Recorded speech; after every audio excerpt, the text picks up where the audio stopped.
A question that still remains over a year after the start of the pandemic is, how did COVID-19 start?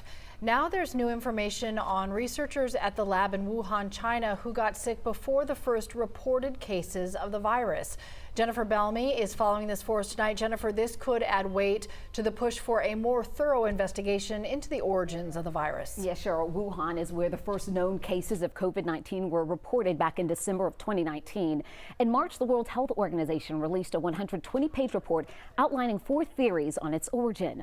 A very likely scenario: the virus spread to humans through an animal like a bat or pangolin.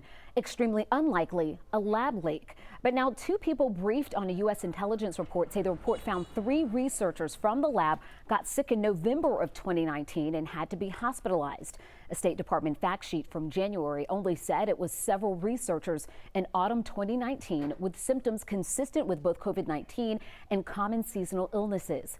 The director of the Wuhan National Biosafety Lab responded, telling the state media, the Global Times, the report is, quote, a complete lie, and, quote, those claims are groundless. This new information adds to growing concern over the need for a more in-depth probe into where COVID-19 started, pointing to a lack of transparency in the WHO's process.